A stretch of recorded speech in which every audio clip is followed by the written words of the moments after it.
Hey guys, in this video we're going to be talking about the molecular orbital theory to describe our bonding, which is a little bit different than our VSEPR theory or our VB theory.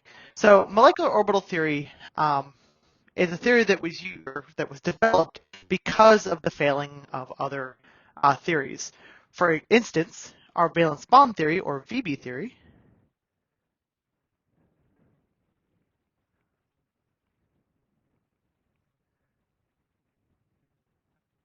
It fails to explain a molecule's excited state.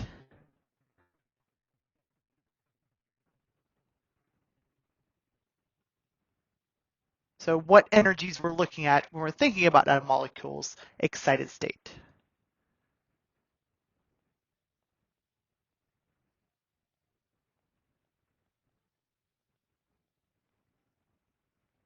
Okay.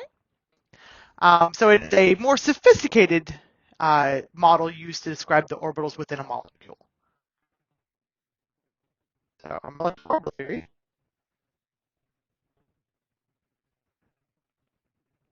which we call MO,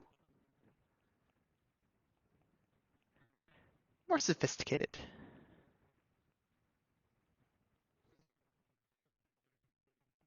And instead of looking at atomic orbitals, it uses the idea of molecular orbitals.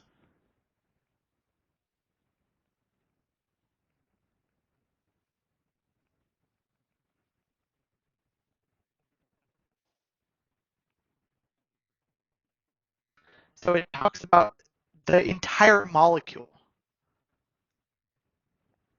not just individual bonds.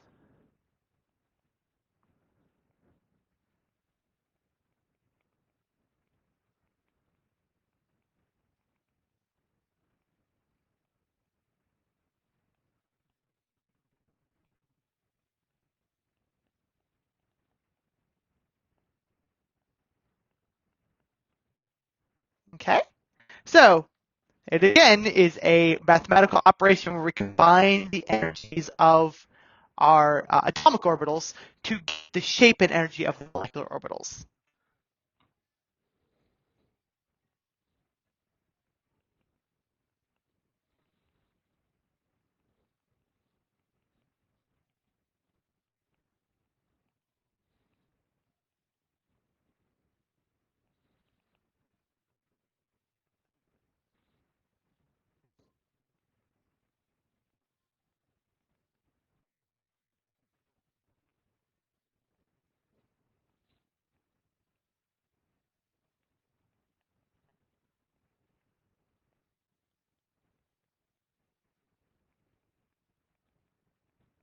Okay, so we still have the same rules applied as we do with atomic orbitals, where we follow Hund's rule, we follow Pauli exclusion principle, and the whole idea of atomic orbitals in, molecular orbitals out also applies.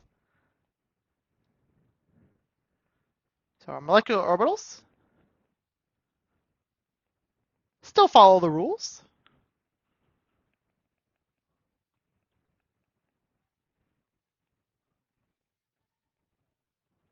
Specifically Hund's rule and Pauli exclusion principle.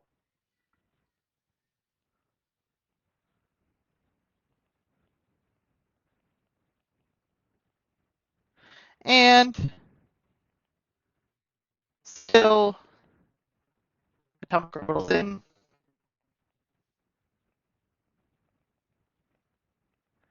equals molecular orbitals out.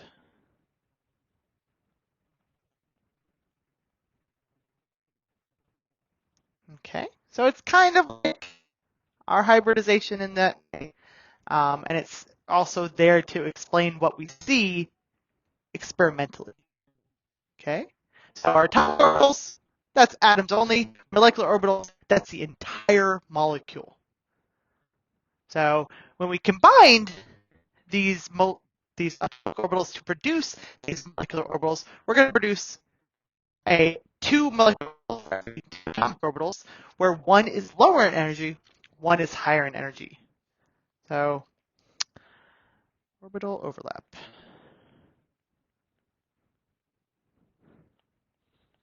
when two atomic orbitals are combined or overlapped in MO theory,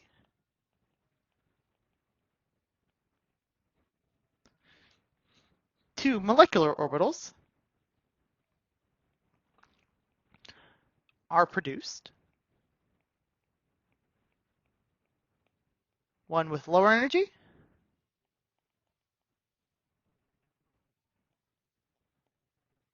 one with higher energy.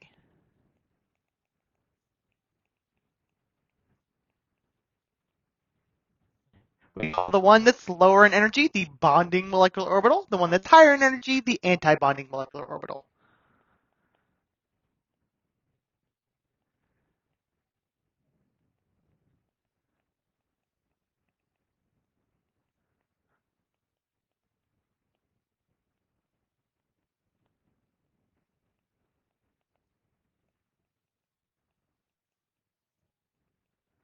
So anytime we put electrons into a bonding orbital, it stabilizes our molecule. Anytime we put electrons into an anti-bonding orbital, it destabilizes. So let's look at the molecular orbital diagram for hydrogen.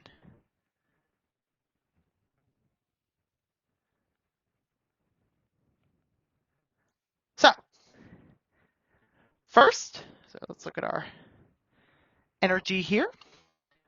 Before we bond, we have two atomic s orbitals for hydrogen. Okay, they're separated and we combine them. And we're going to take and produce a bonding molecular orbital and an anti-bonding molecular orbital. So basically what happens is we add the wave functions of our 1s orbitals to produce our bonding molecular orbital.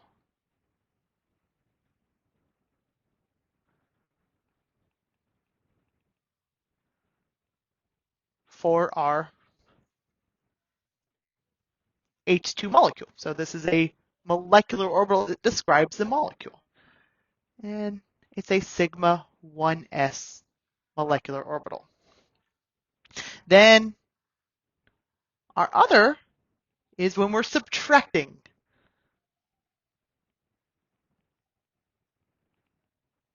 our 1s. So subtracting wave functions, and this produces a node. So that area of no electron density, and putting electrons in there is going to have a destabilizing effect. So that node is produced when we have that anti-bonding molecular orbital.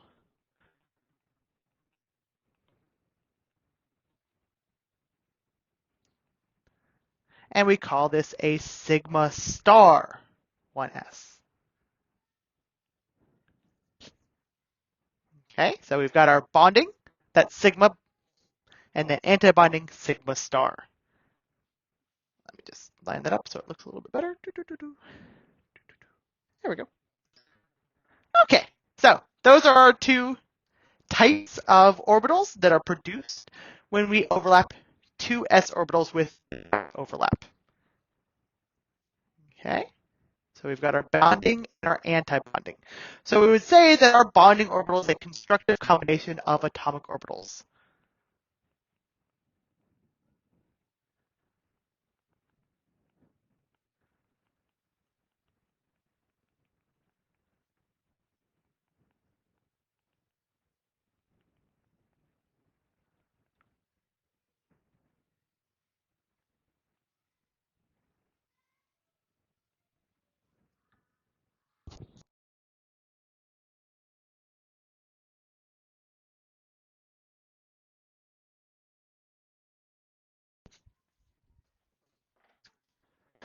So they're going to be lower in energy than the atomic orbitals.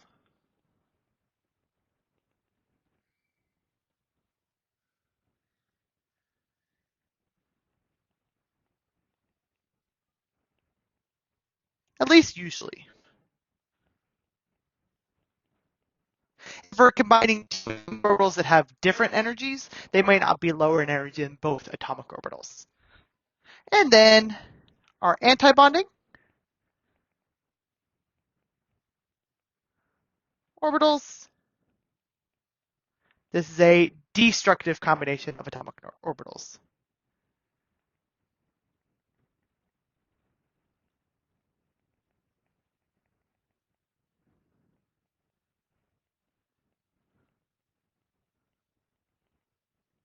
This is going to be higher in energy.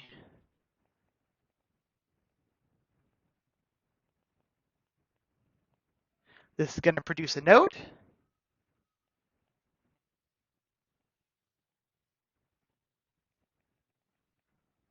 No, so that area of no electron density.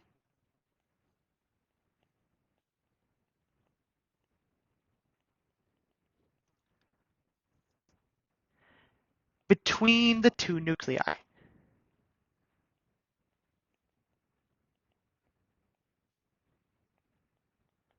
So essentially, if you put electrons into that antibonding orbital, there's going to be no electron density between the two nuclei, which destabilizes.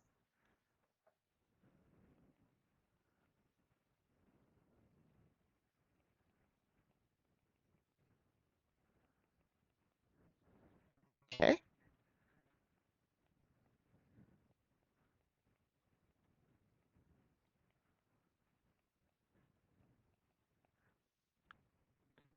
Okay.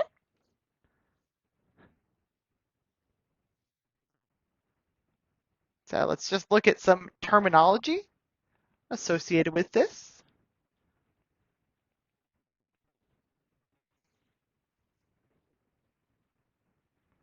We have what's called a sigma bonding orbital.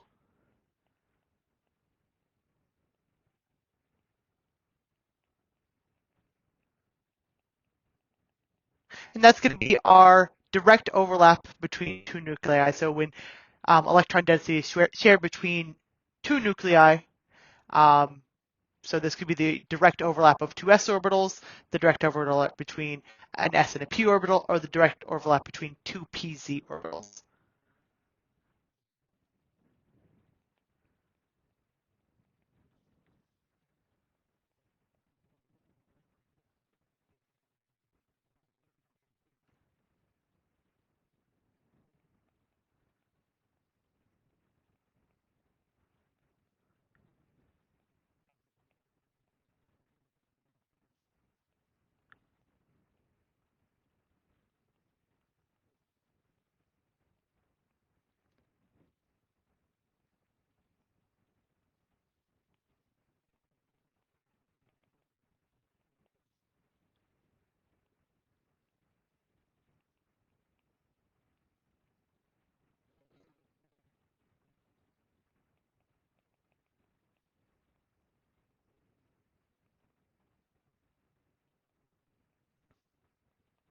And it's two pz orbitals because those are the ones along the inner nuclear axis. Then we have sigma star.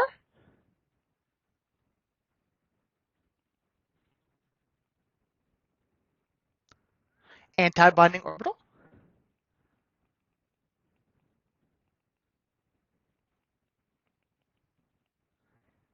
Okay, so this is when we have a node between two nuclei.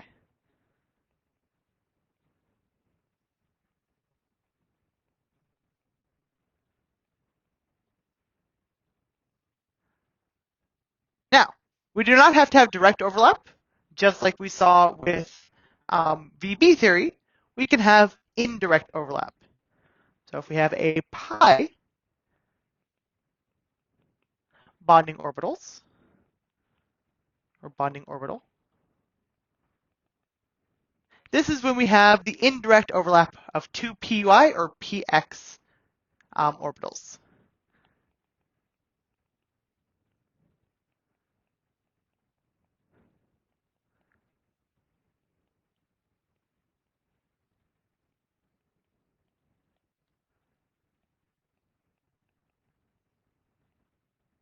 Okay, and then If we have a bonding, we have to have an anti-bonding, so we have our pi star. So that anti-bonding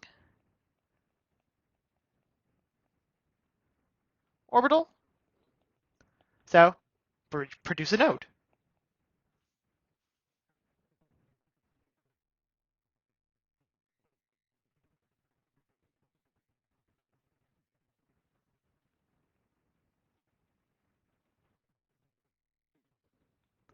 Okay. So how do these occur? Let's look at this a little bit, but in the way of like phases of our atomic and molecular orbitals.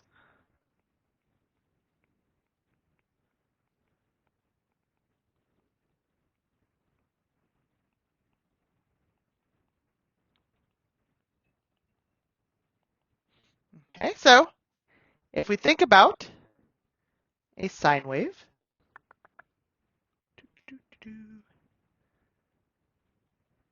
like so, we have a negative phase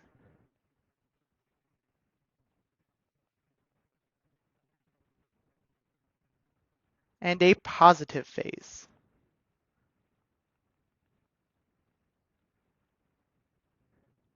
Okay, if we have something like an s orbital,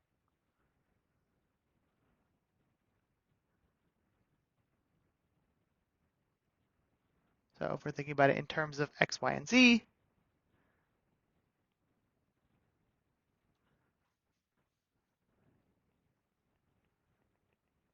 if we were to look at its wave function, it would look like this, where we don't have any negative phase.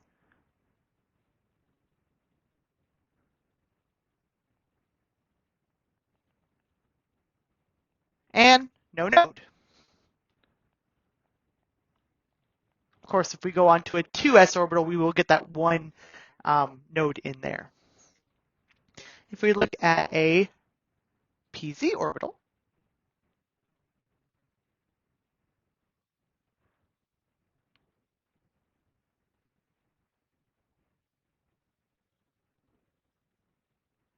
like so, we would get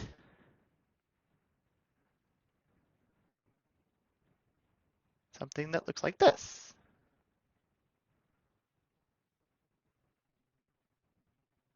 where we have a negative phase and a positive phase with a node in between them. Okay, so that would equate to that. That would equate to that. So our different lobes are in different phases.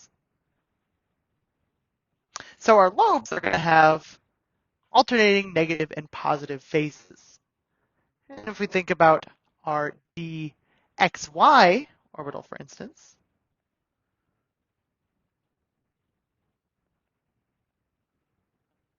they are also going to have alternating lobes.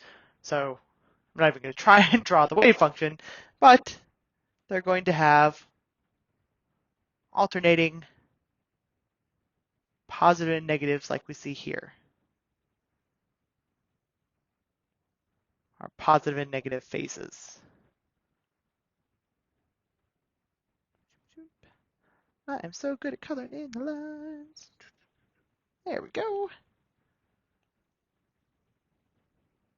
So when we think about combining, the phase matters.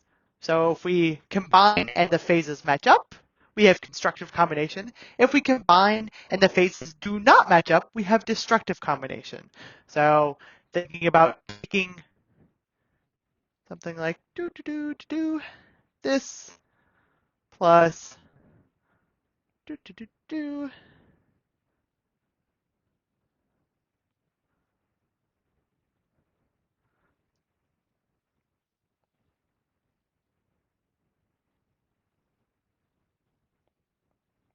let's just go ahead,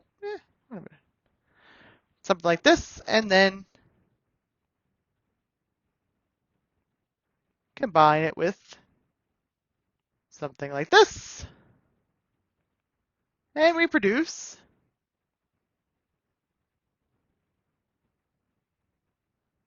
something like this. Fantastic, a constructive combination.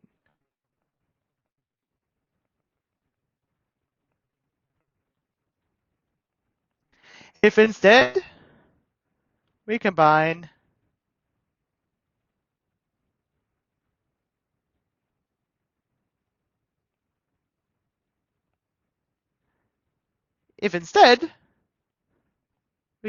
something like this with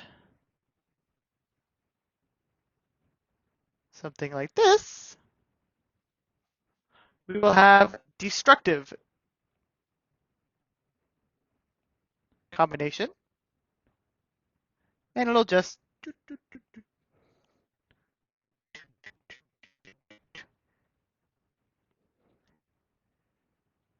leave us with a destabilizing effect.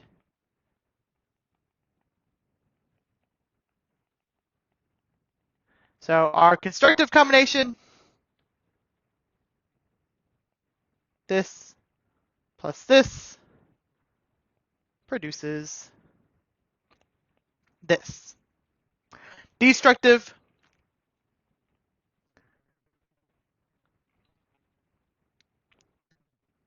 this plus this, produces our node.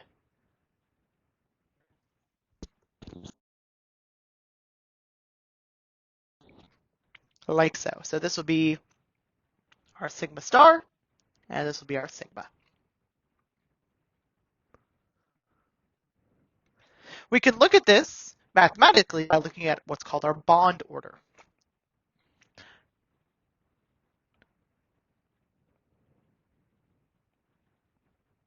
We can look at this method, bond order.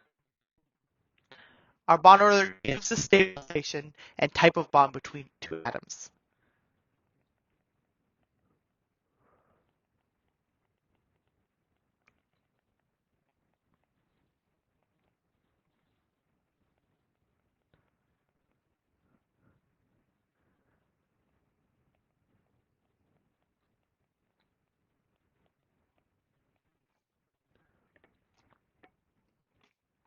If a bond order equal to 0, there's going to be no bond between those atoms.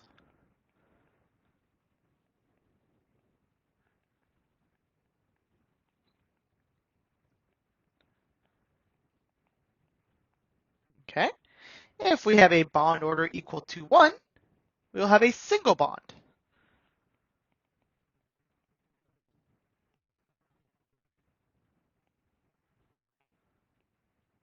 between the two atoms. Bond order equal to 2, we will have a double bond between the two atoms.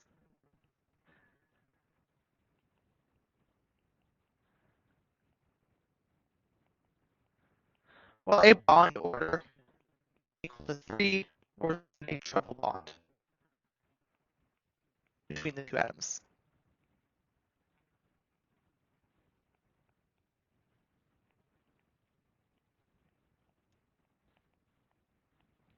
Okay? We solve for our bond order by taking our number of electrons in our bonding orbital minus our number of electrons in our anti-bonding orbital.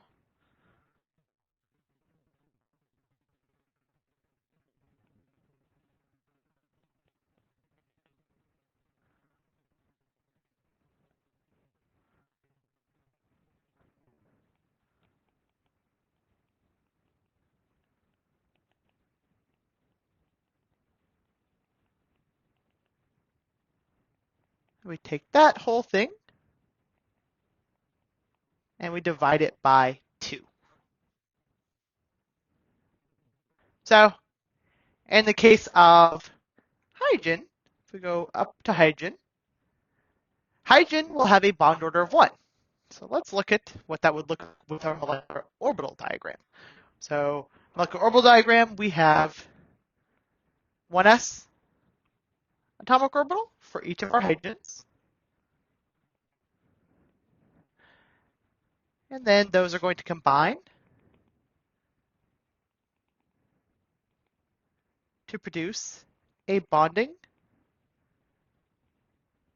and an anti-bonding molecular orbital, roughly averaged between the two.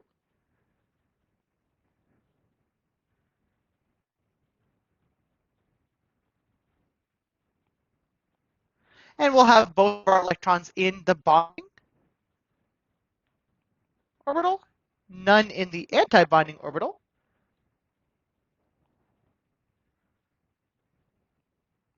Because we only have two electrons that are both going to go into the lower orbital or energy orbital.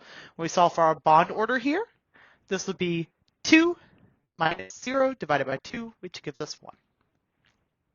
We can do the same thing for helium. So if we want to look at He2 rather,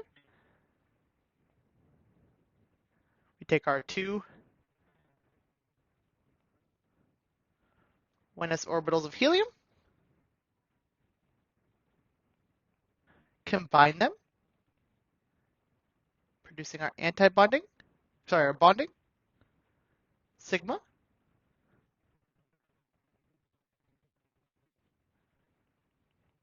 Then our anti-bonding, sigma star. And here we have 4 electrons, so we put 2 here, giving us a bond order of 0. So it's going to be a molecule that does not exist. So He2 does not exist, which hopefully we know. We can, if we looked at He2 2+, we could actually get a molecule here. And let me show you. He2 2+, we are missing an electron from each helium.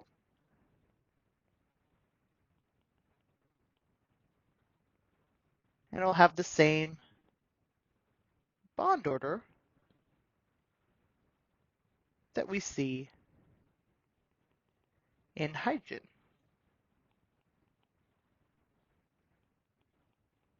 Because we've lost those 2 electrons. So He2 2+ has a bond order equal to 1. So it will actually produce a bond. So that's how we use molecular orbital theory to predict if it'll produce a bond. We call this combination of those atomic orbitals the linear combination of atomic orbitals.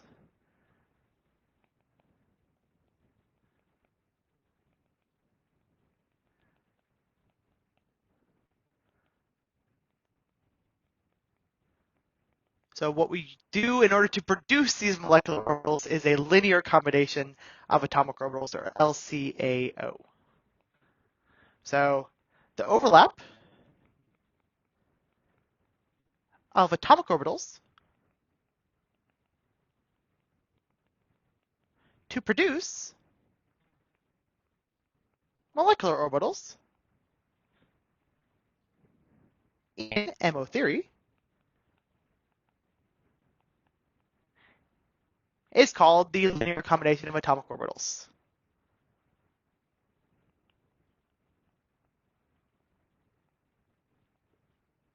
Okay? To produce a sigma orbital, we overlap an s orbital from atom A with an s orbital from atom B, or s orbital from atom A and p orbital from atom B, or p orbital from atom A with p orbital from atom B. The p orbitals just have to be perpendicular to each other, so they have to overlap directly.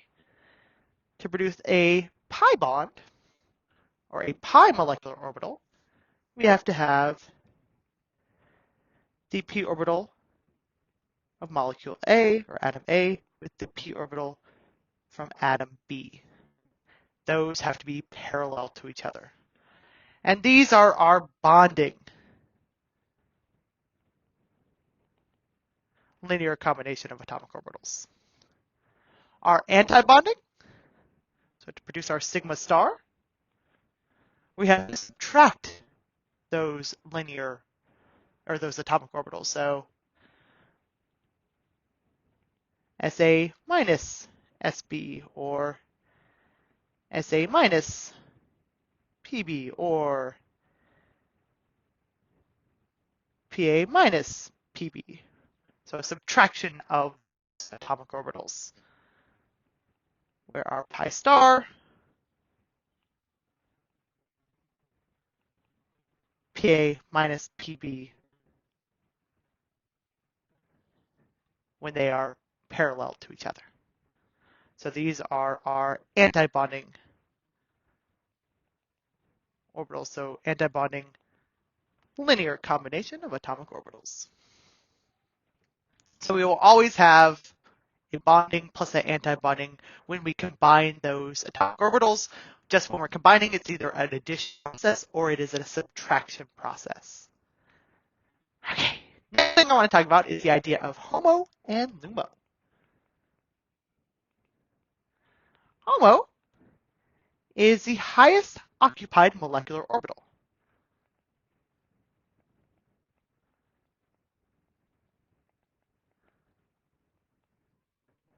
LUMO is the lowest unoccupied molecular orbital.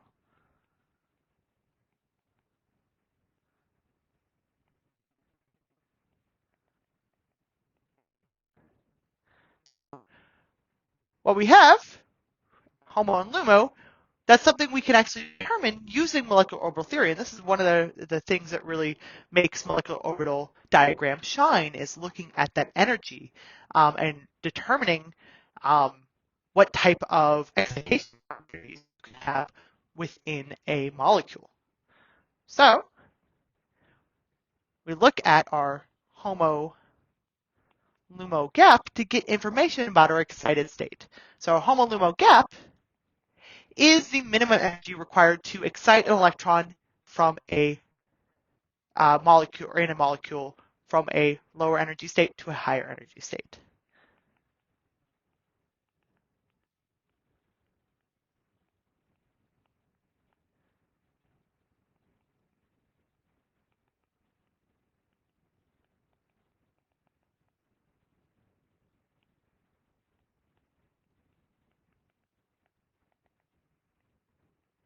So getting that information about the excited state using our molecular orbital diagram.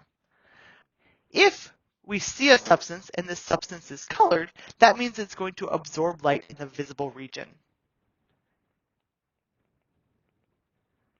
So if a substance has a color, that means it will absorb light in the visible region.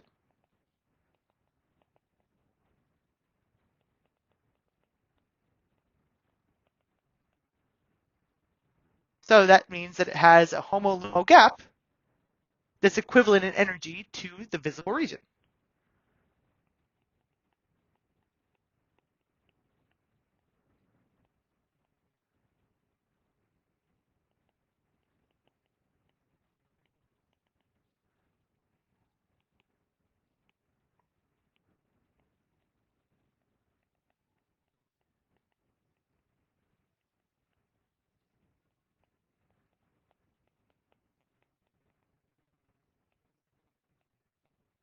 Okay?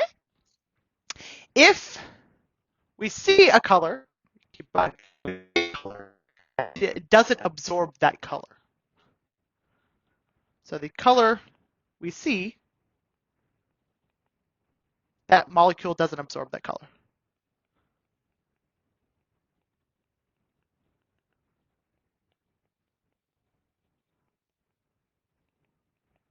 Rather, it reflects that color. Okay? If a substance absorbs all light, it's going to appear black.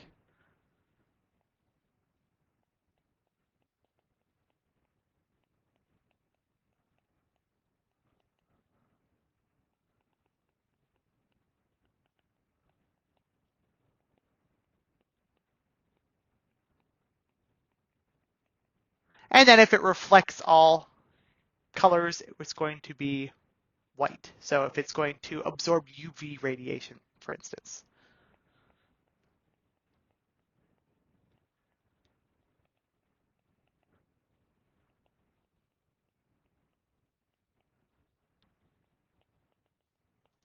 Okay, so our HOMO-LUMO gap will tell us information about what that energy is that it absorbs. Okay, let's look at our MO diagrams for period 2 diatomics.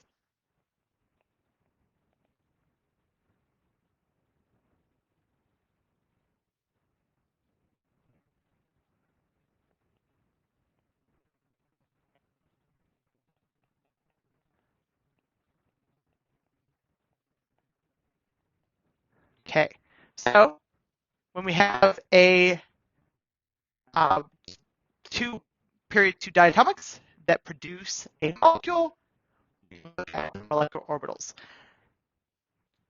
So keep in mind, when we're thinking about our period 2 diatomics, we're going to have atomic orbitals combining in the most efficient way with other atomic orbitals. So they're going to want to combine with atomic orbitals of similar energy.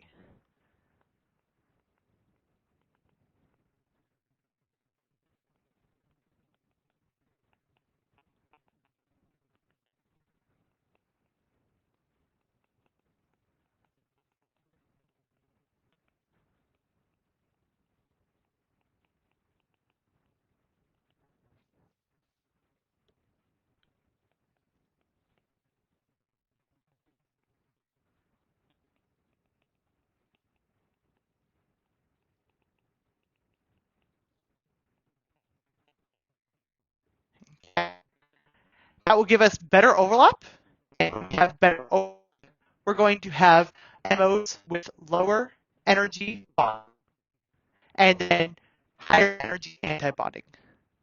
So better overlap.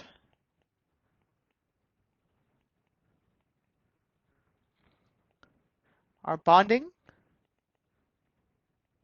MOs are lower in energy.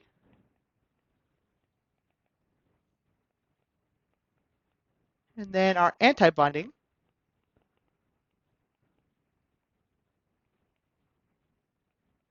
MOs are higher in energy.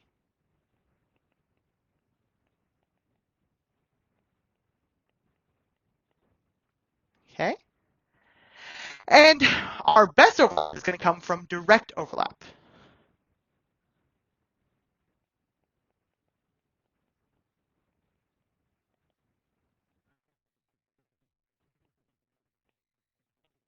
So our sigma and sigma stars, or sigma, will produce an overlap, so most effective.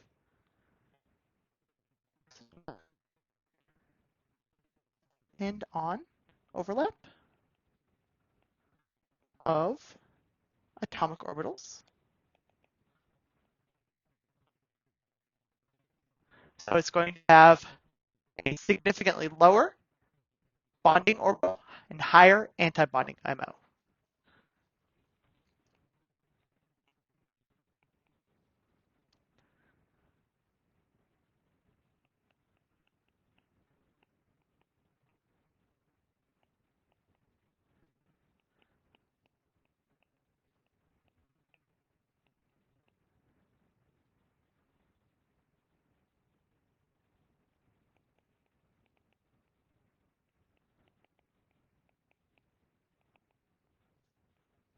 So those sigma bonds are going to have a bigger gap in energy between the bonding and the antibonding versus our indirect overlap, our pies. So indirect overlap, less efficient overlap, not as great of a lowering of the bonding, raising of the antibonding.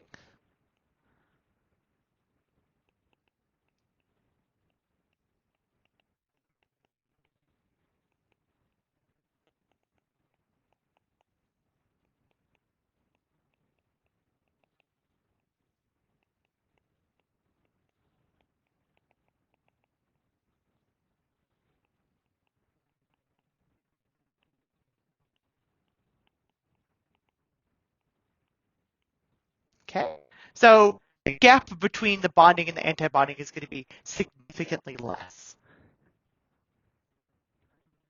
So let's look at what happens between our different types of overlap.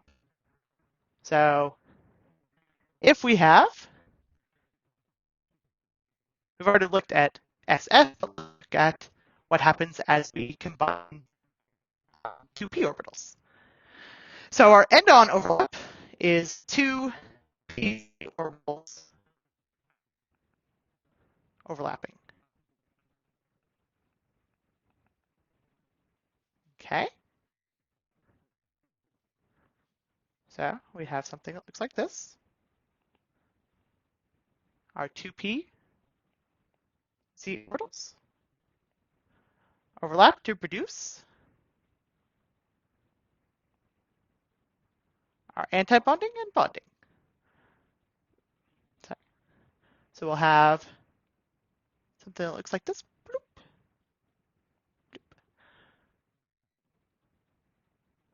So this is going to be our sigma. And then we'll have our antibonding with our node in between.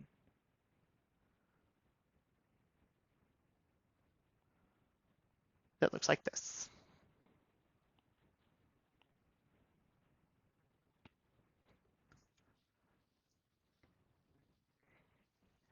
This energy is going to be fairly significant, this difference in energy between the two. If we have our sideways overlap, so 2px overlapping with another 2px, the energy is going to be as great.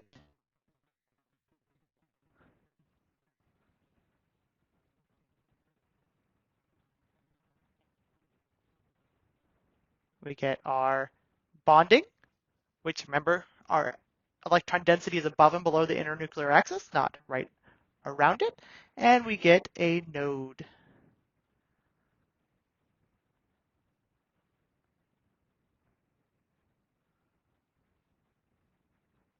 Like that. This is going to be our pi star, 2p, and then just our pi, 2p. And then combining our 2py orbitals.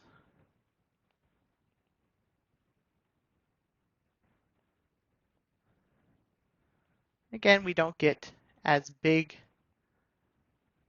of a lowering of our bonding or raising of our antibonding.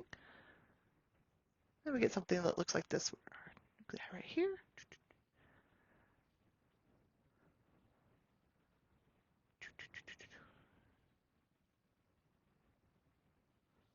Like so.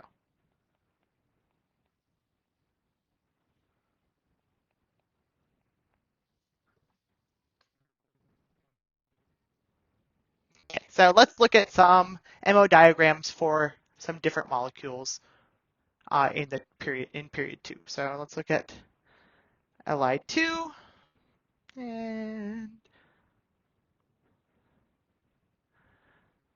Li2 has 1s and 2s.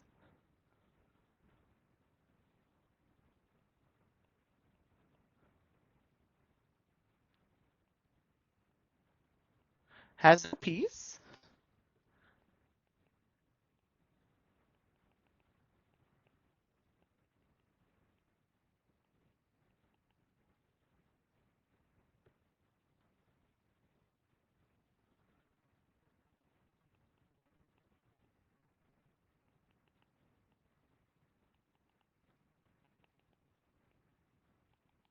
Like something like this.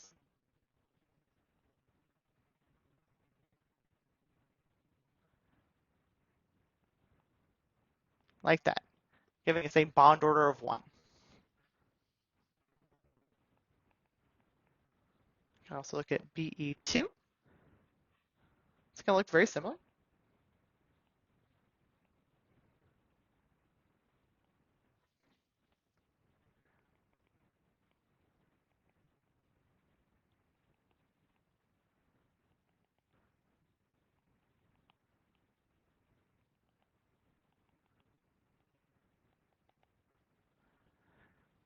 1s and our 2s. Difference here is we have one extra electron.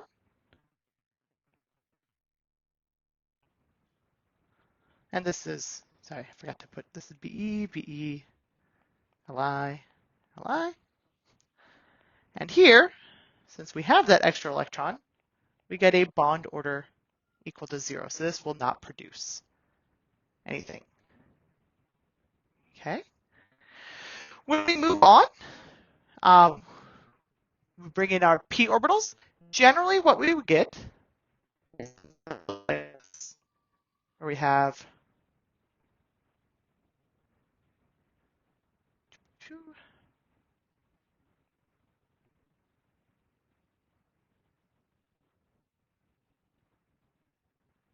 our 1s overlaps.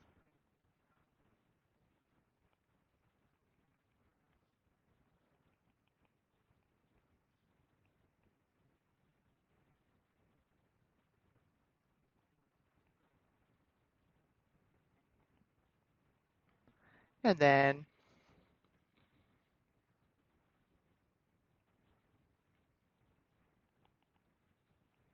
our 2s overlaps. Just write that a little bit better.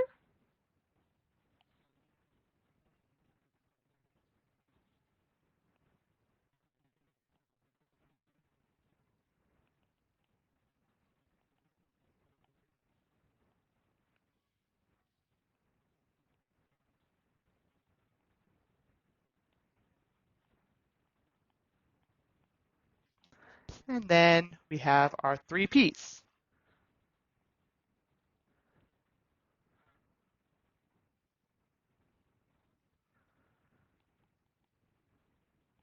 I have one that is sigma, and then two that are pi, like so. So we have our sigma 2p, pi 2p,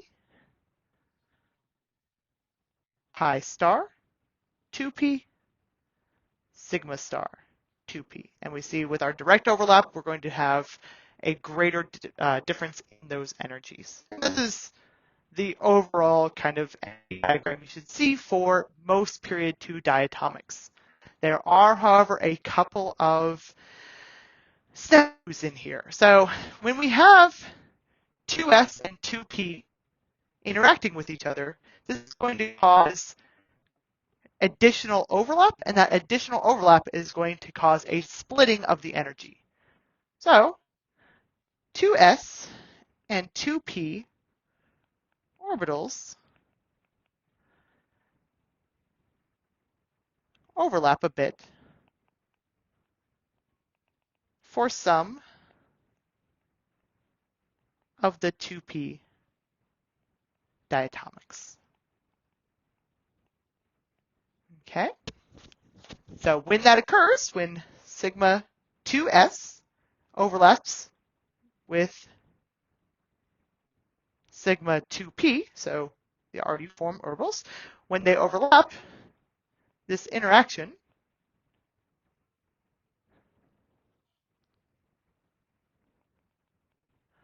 causes energy splitting.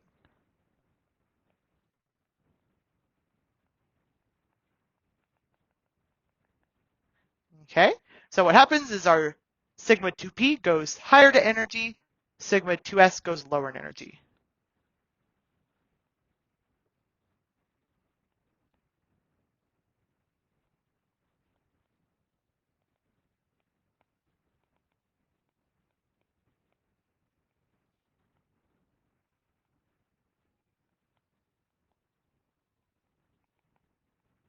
That's all due to overlap between those orbitals. So you'll see a little bit of this going on, and it causes the splitting. So we only see it for the atoms at the beginning of the periodic table. Boron 2, carbon 2, nitrogen 2. We do not see it with oxygen 2, fluorine 2, or neon 2, because those are much smaller, so they don't have that overlap occurring. Remember that those are the ones where we pull our electron because of electronegativity. So there is not that interaction between the 2s and the 2p going on with O2, F2, and Ne2. Of course, Ne2 has a bond order of 0, so it doesn't matter anyways.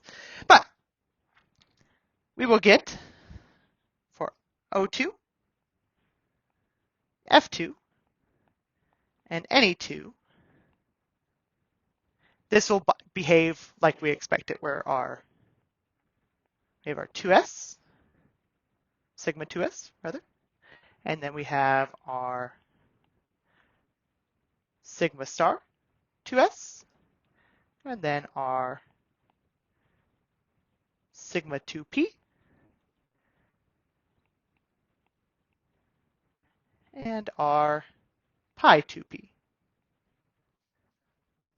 Our larger earlier period elements, or diatomics,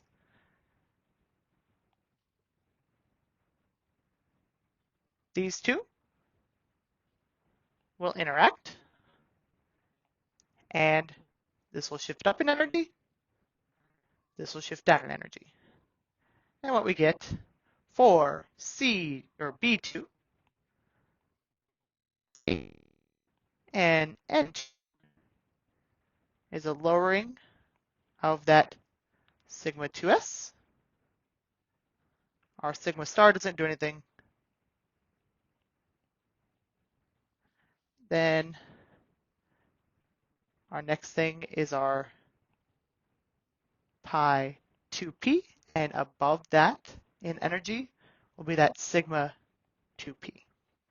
So basically a shifting of these two right here. So these are going to switch places. This is going to lower in energy. Okay. Just keep that in mind, that those are going to flip. When we talk about O2, F2, and Ne2, they will be correct, but B2, C2, and N2 will have a flipped order of those. This is kind of a summary of things that are going on with our period 2 diatomics. So B2, C2, and N2 are going to have large 2s2p interactions.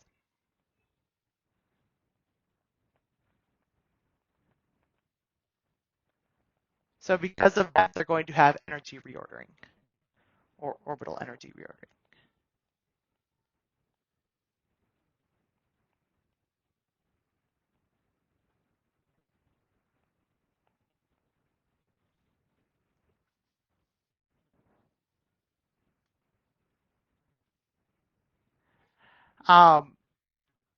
B2 has a bond order of 1. C2 has a bond order of 2. And N2 has a bond order of 3. Our other ones have, so O2, F2, and Ne2 have small 2s2p interactions. So they will not have energy reordering. And what we get here, O2 has a bond order of 2. F2 has a bond order of 1. And Ne2 has a bond order of 0, so it does not produce a bond. Okay.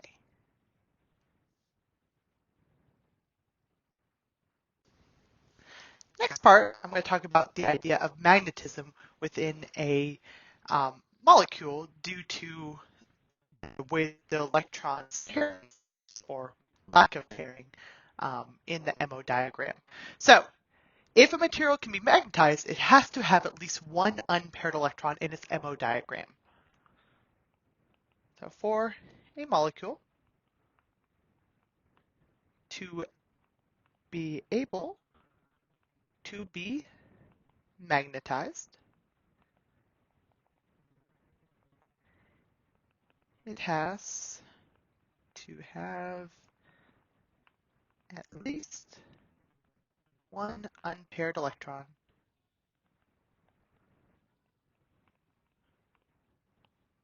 in its MO diagram. So that electron, that spin, can basically align with the magnetic field. So this allows for the molecule to exhibit an overall spin. We're not canceling out the spin with another electron. And that spin can align with the magnetic field.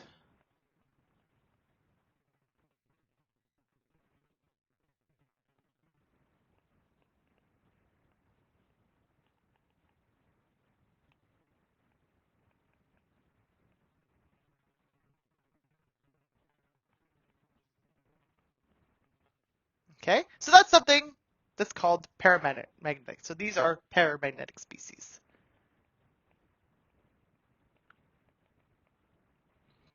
If we do not have any unpaired electrons in the MO, we do not have an overall spin, and it cannot be magnetized.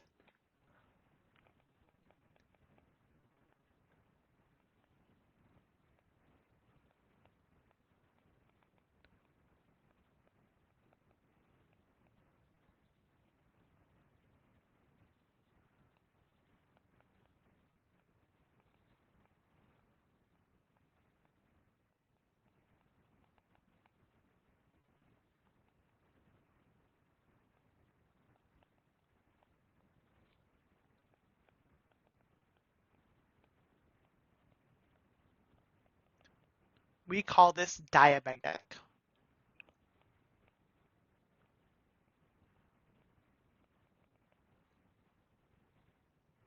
And there are several of our period 2 diatomics that are, in fact, paramagnetic, and we'll look at one of them. But let's look at what happens when we have a paramagnetic and a diamagnetic material, and we introduce it to a magnetic field.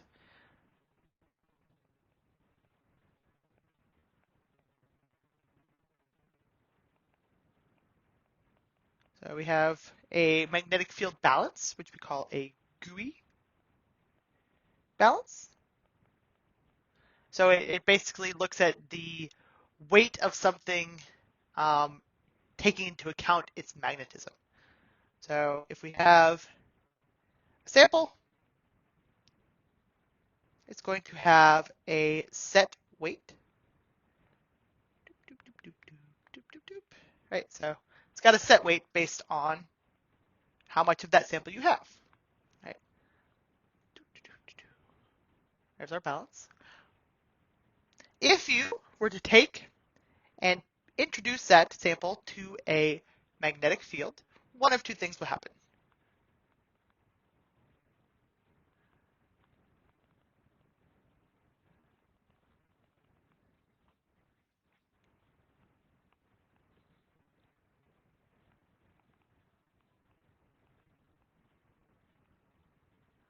So either it's going to be pushed up by the magnetic field, making it appear like it weighs less,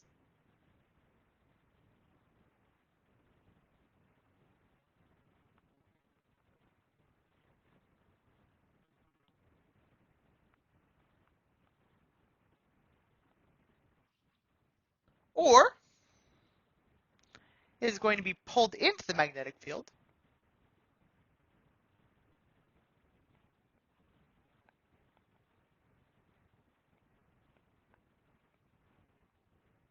making it appear as though it weighs more.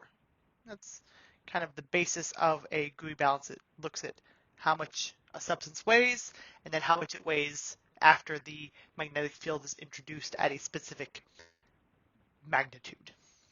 If, when introduced to a magnetic field, it is going to weigh less because it is weakly repelling that magnetic field, this is a diamagnetic species. So diamagnetic species are going to weigh less in a magnetic field.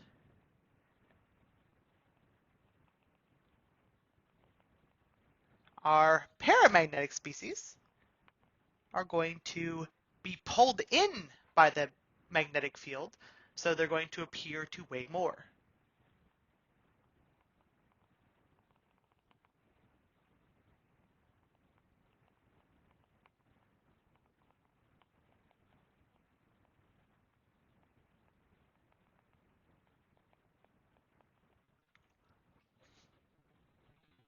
And one of the paramagnetic species in our period 2 diatomics is O2. So O2 is paramagnetic. And I'm just going to write out the MO diagram for O2 so you can see what I mean by that unpaired electron. So I'm going to start out with 2s. I'm not even going to mess with the core electrons. So we have our 2s.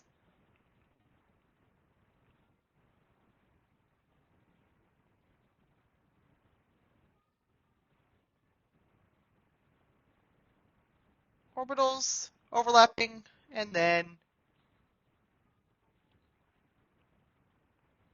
our 2p orbitals. And remember, with O2, we don't have the sp interactions, so they're going to behave exactly like we'd expect.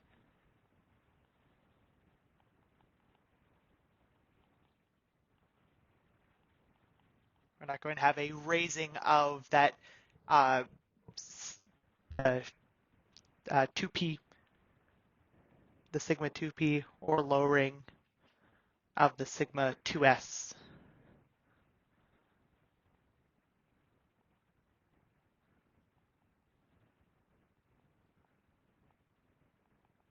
Let me just write that a little bit better.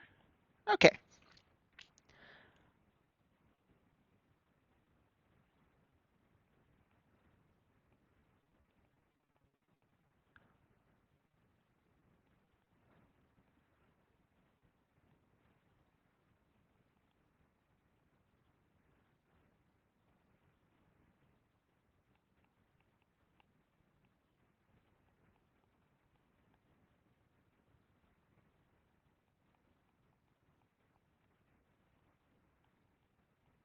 Okay, so this is what it would look like, and we'd put our electrons in.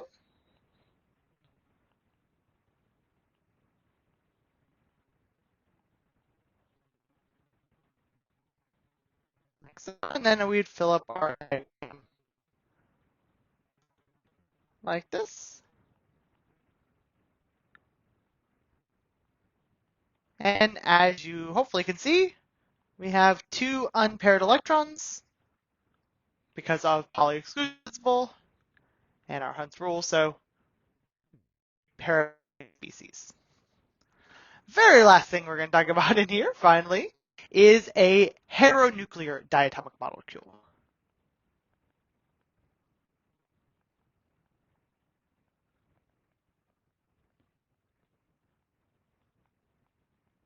So here we have two different types of atoms.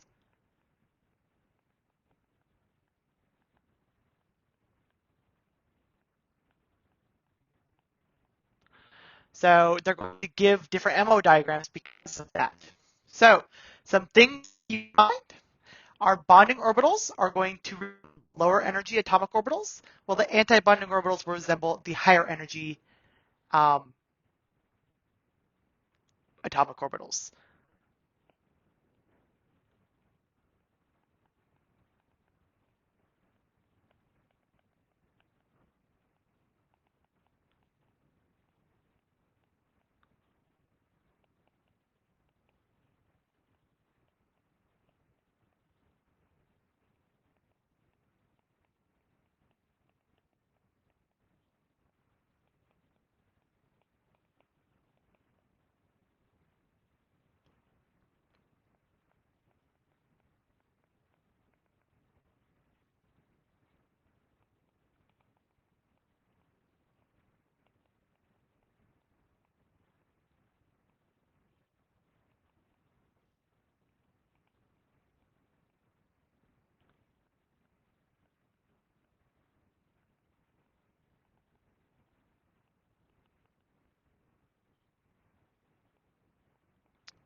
Okay, and as a note, our lower electronegativity atom is going to have a higher energy.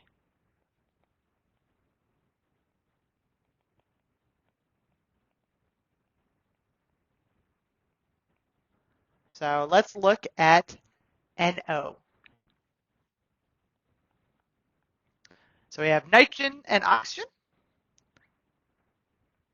combining. And we're, again, just going to look at our valence here. So our 2s is going to be higher in energy for nitrogen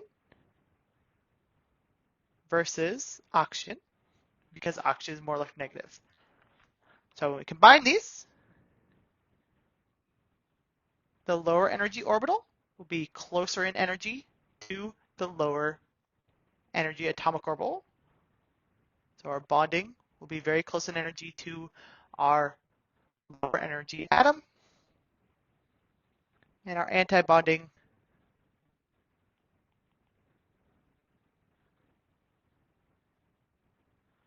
will be closer in energy to our higher energy orbital, giving us our sigma 2s and sigma star 2s. And then we've got our p orbitals. So we've got our 2p.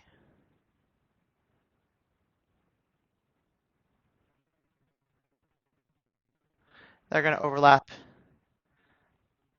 We'll not have that sp interaction here.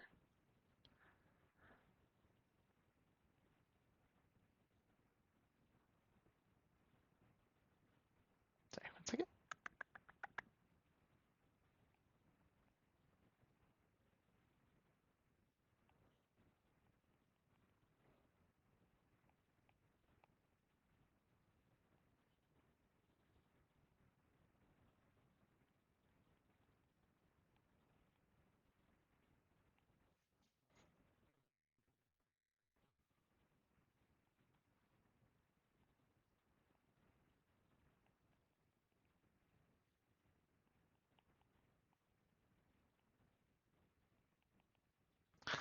There we go. Not perfect, but let me actually just a little bit.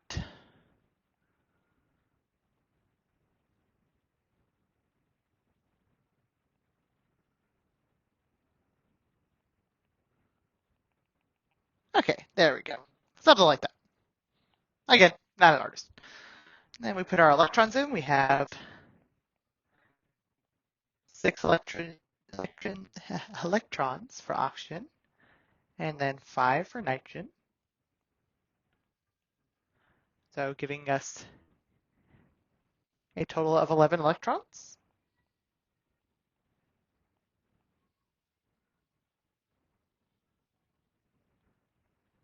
And that is what we end up having.